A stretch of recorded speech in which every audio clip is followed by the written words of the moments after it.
দেবীমার আয়ুষের উপরে বিশ্বাস অহংকার বজায় রাখার জন্য এবার এই কীর্তনের গোটা চক্রান্তের জন্য সকল দোষ নিজের কাঁধে তুলে নিল কুসুম। হ্যাঁ বন্ধুরা, ভিডিওটা লাইক দিয়ে দেখতে থাকুন। যে মুহূর্তে কিনা আয়ুষকে দোষারোপ করতে থাকে ইন্দ্রাণী এবং বলতে থাকে যে তুমি ছেলে মানুষের মধ্যে কী করে আয়ুষ সঙ্গ দিলাম, তো সেটাই বুঝতে পারছি না। আমার ভাবতেও ঘেন্না করছে যে তুমি এই কাজের মেয়েটার সঙ্গে মিশে এতটা উচ্ছন্নে চলে গিয়েছো। অন্যদিকে দেবলীনাকে ঈশান বলতে থাকে যে দেবলীনা এই কাজটা করে কিন্তু তুমি কোনো মতেই ঠিক কাজ করোনি। ঠিক সেই মুহূর্তে দেবলীনা বলতে থাকে যে কেন, যেই তোমার মায়ের সামনে তোমাদের আসল রূপটা বেরিয়ে এসেছে অমনি তোমাদের ফোসকা পড়ে গিয়েছে, তাই না? ঠিক সেই মুহূর্তে যখন দেবলীনা মিথ্যে নাটকের অভিনয় করে ইন্দ্রাণীর কাছে গিয়ে বলতে থাকে যে আন্টি এই সত্যটা আমি হয়তো সামনে নিয়ে আসতাম না যদি না এই মেয়েটা তোমাকে ঠকিয়ে তোমাকে কষ্ট দেওয়ার চেষ্টা না করতো। কারণ তুমি তো খুব ভালো করে জানো যে কেউ তোমাকে ইচ্ছাকৃতভাবে চক্রান্ত করে ঠকানোর চেষ্টা করবে সেটা আমি কোনোভাবেই মেনে নেব না। কারণ আফটার অল গাঙ্গুলি পরিবারের সম্মান মানে আমার সম্মান, কারণ আমি গাঙ্গুলি পরিবারে হবু বউ হতে চলেছি। অন্যদিকে ঈশান বলতে থাকে যে ন্যাকা সাজছে।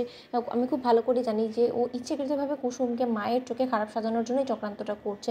দাঁড়াও দেবলে না, তোমাকে দেখাচ্ছি মজা। ঠিক সেই মুহূর্তে যখন কিনা ঈশানকে শাস্তি দেওয়ার কথা ইন্দ্রাণী মুখে উচ্চারণ করে, ঠিক সেই মুহূর্তে কুসুম দাঁড়িয়ে পড়ে ঈশানের হয়ে এবং বলতে থাকে যে দোহাই আপনার দেবীমা, আপনার যা শাস্তি দেওয়ার আপনি আমাকে দেবেন। দেবলীনা ম্যাডাম, আপনি এতক্ষণ ধরে যা কিছু বলছেন সেটা সত্য হলেও কিন্তু পুরোটা সত্য নয়, এতটুকু অন্তত আমি বলতে পারি। ঠিক সেই মুহূর্তেই দেবলীনা বলতে থাকে যে তার মানে। অন্যদিকে কুসুম বলতে থাকে যে আপনি সেই কথাগুলো রেকর্ড করেছেন যেটা কিনা পরবর্তীতে বলা হয়েছে, কিন্তু আগের কথাগুলো আপনি হয়তো কোনো মতে খেয়াল করেননি বা আপনি রেকর্ড করতে ভুলে গিয়েছেন। ঠিক সেই মুহূর্তে ইন্দ্রাণী বলতে থাকে যে তার মানে কী বলার চেষ্টা করছো তুমি? ঠিক সেই সময় যখন রাজশেখর বলতে থাকে যে হেয়ালি না করে আসল কথাটা বলো না। ঠিক সেই সময় যখন কিনা ঈশানকে বাঁচানোর জন্য কুসুম বলতে থাকে যে দেবীমা, এই সকল কিছুর মূলে শুধুমাত্র একমাত্র আমি আছি। কারণ ঈশান সাহেব এবং আয়ুষ সাহেব আমাকে বারবার করে বারণ করেছিল, কিন্তু তার সত্ত্বে আমি ভেবেছিলাম যে হয়তো এরকম করলে কিছুটা হলেও আমি হয়তো আপনাদের গাঙ্গুলি পরিবারের মান সম্মান রক্ষা করতে পারবো। অন্যদিকে ইন্দ্রাণী বলতে থাকে যে আমাদের বাড়ির মান সম্মান নিয়ে তোমাকে এতটা পরোয়াই বা কে করতে বলেছে বলো তো?